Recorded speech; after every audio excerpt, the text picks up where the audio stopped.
Assalamualaikum warahmatullahi wabarakatuh. Baik, anak-anakku, kali ini Bapak lanjutkan untuk materi fisika, yaitu pada bab 2. Hal ini sebenarnya ada 3 pertemuan, pertemuan 5, pertemuan 6, dan pertemuan 7. Nanti Bapak gabung menjadi satu. Untuk bab 2 itu membahas masalah listrik statis. Ilustrasinya ini yang terjadi sekarang di perusahaan-perusahaan pengecatan itu sudah menggunakan pengecatan dengan semprot. Kalau dulu pakai kuas, sekarang pakai semprot ini. Kenapa harus pakai ini? Nanti kita bahas karena ini ada hubungannya dengan tujuan pembelajaran kita, yaitu pada muatan pada umumnya. Di mana muatan yang kita pelajari ini, untuk fisika itu mengenal ada 2, yaitu muatan positif dan muatan negatif. Di kimia itu ada 3, muatan positif, negatif, dan netral. Tetapi di fisika mempelajari 2 aja, muatan positif dan muatan negatif.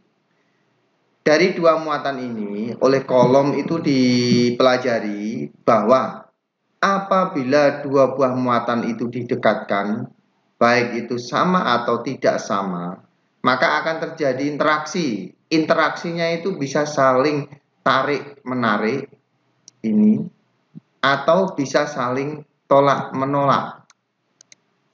Nah, ilustrasinya apabila Bapak punya 2 muatan, yaitu plus Q1 dan min Q2. Kita letakkan pada garis lurus ini, maka kedua muatan itu akan saling tarik-menarik. 2 buah muatan yang tidak senama, kalau diletakkan pada posisi lurus sedemikian hingga pada jarak R ini, maka akan terjadi tarik-menarik. Artinya apa? Muatan plus Q1 akan ditarik oleh muatan min 2. Begitu juga muatan min 2 akan ditarik oleh muatan plus 1. Sehingga arah gayanya itu saling berlawanan. Nilainya sama. Ingat bahwa gaya itu adalah besaran vektor. Tanda min dan plus itu hanya menunjukkan arah, bukan besarannya.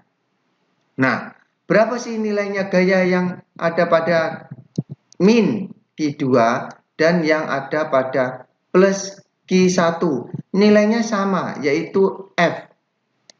Di mana nilai F sama dengan K kali Q1 kali Q2 per R kuadrat.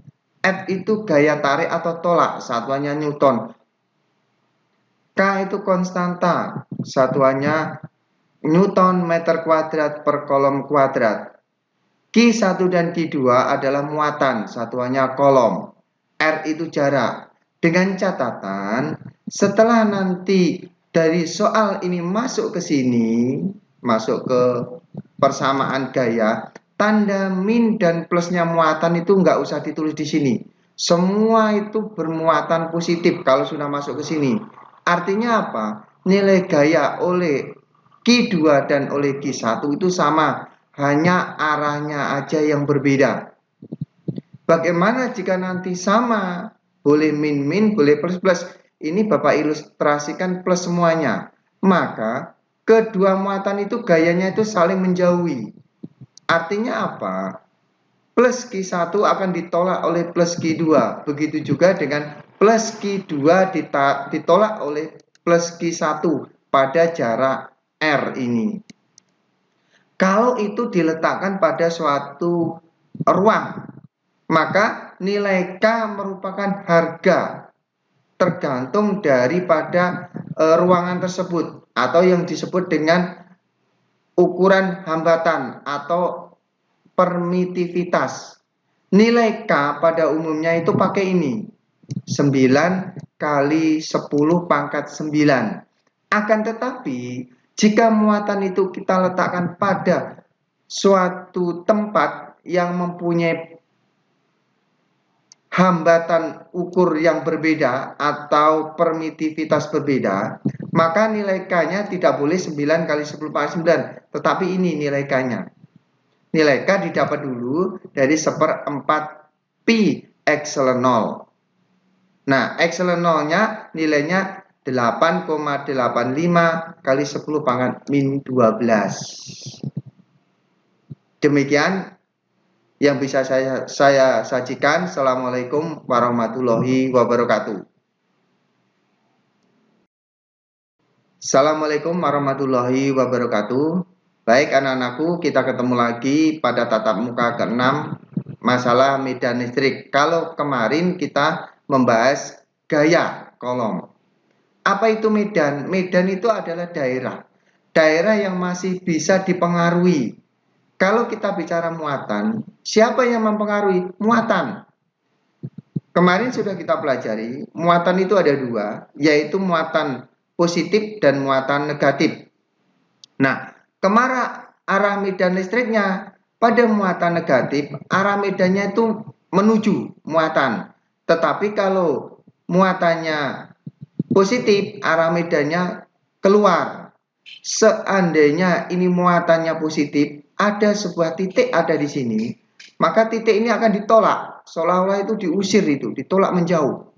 Tetapi kalau nilainya muatan tersebut negatif, maka titik itu seolah-olah akan ditarik, sehingga pada proses pendekatan dua muatan positif negatif pada jarak R akan melingkupi dari positif menuju ke negatif. Kalau medan bumi, medan magnet bumi itu dari utara ke selatan, garis-garis medannya. Nah, nilai kuat medan itu E. Nilai E itu bisa didapat dari sini, gaya kolom per Q, atau nilai E sama dengan KQ per R kuadrat. Atau bisa juga pada medium yang lain, nilai K-nya diuraikan menjadi 1/4 pi epsilon 0 kali Q per R kuadrat. N itu kuat medan. Kuat medan sama dengan gaya. Dia termasuk besaran vektor. Sehingga arah di sini itu sangat mempengaruhi. Kalau sudah masuk ke persamaan, maka nilai min dan plusnya muatan tidak usah dimasukkan ke dalam persamaan. Karena apa? Karena sudah ditunjukkan oleh ini, arah ini. Arah ini.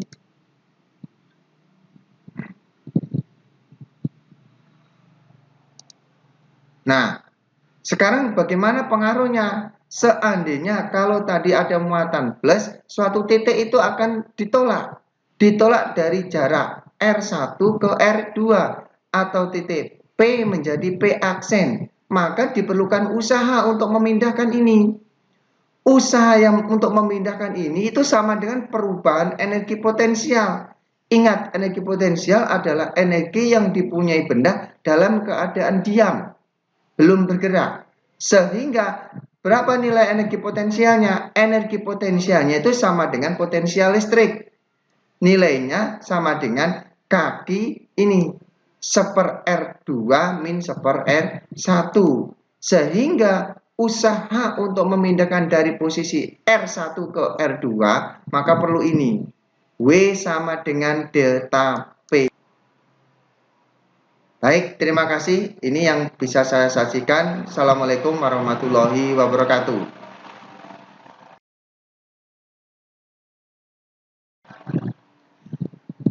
Assalamualaikum warahmatullahi wabarakatuh. Anak-anakku, kita ketemu pada pertemuan ke-7, yaitu kapasitor, yang masih terkait dengan medan magnet muatan. Kapasitor yang kita bahas ini ada beberapa, diantaranya ini kenyataannya. Ada kapasitor tabung itu seperti ini, ada tabung, ini ada mika, ini ada variabel dan lain sebagainya. Cara kerjanya bagaimana? Kapasitor itu adalah suatu alat untuk menyimpan muatan sementara. Jadi muatan itu bisa disimpan di sini sementara. Semakin besar potensial yang ada pada kapasitor itu, semakin banyak juga muatannya. Ilustrasinya itu seperti ini kita gambarkan. Jadi kapasitor tabung itu seperti ini, bisa kita ilustrasikan seperti ini. Nah, ini. Nah, ada terdiri dari kutub dua, positif sama negatif. Fungsinya dari positif menuju negatif, muatan itu berpindah. Dan ini ada luas penampang. Ini ada bahan, namanya bahan dielektrikem itu nanti. Di mana untuk persamaan kapasitor harus memenuhi ini. Ada 3 variabel. Ada C, yaitu kapasitas kapasitor, satuannya farad. Ada Q muatan, satuannya kolom. Ada V tegangan, satuannya volt. Nah, bagaimana kalau ini di sini itu disisipi oleh bahan dielektrik, maka akan C-nya akan tidak berlaku ini dulu, maka C-nya akan berlaku ini. C sama dengan epsilon 0 kali A per D. Nilai epsilonnya ini, epsilon R kali epsilon 0. Jika disisipi bahan. Nah, untuk kapasitor, itu susunannya ada 2, hampir sama dengan hambatan, yaitu susunan seri dan susunan paralel. Susunan seri itu seperti ini kapasitor. Kita susun seri seperti ini. Nah, dengan susunan seri itu bisa kita sederhanakan menjadi ini. C seri dengan ketentuan nilai C serinya ini. Nilai C serinya seper C seri sama dengan seper C1 ditambah seper C2 ditambah seper C3 dan begitu seterusnya. Kemudian tegangannya itu dijumlahkan nanti. Tegangan apa? Tegangan yang masuk pada C1, tegangan yang masuk C2, tegangan yang masuk C3 sama dengan ini tegangan ini. Ya, sama dengan hampir sama dengan hambatan. Nah, untuk susunan seri itu yang sama muatannya.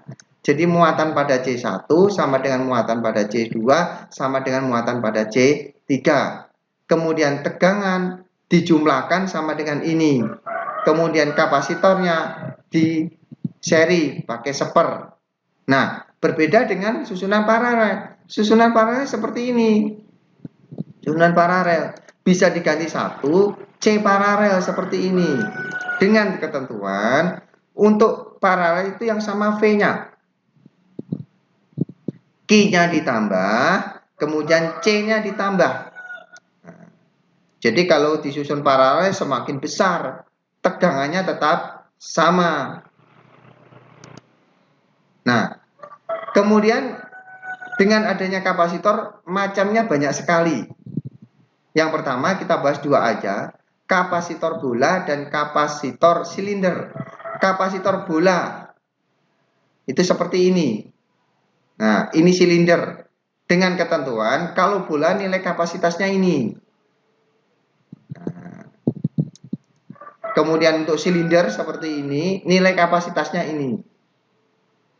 Sehingga suatu saat kalau kalian mengenal elektronik, nah nanti akan mengenal ini, kapasitor-kapasitor ini. Nah, untuk mendalami ada beberapa soal yang harus kalian kerjakan. Terima kasih. Assalamualaikum warahmatullahi wabarakatuh.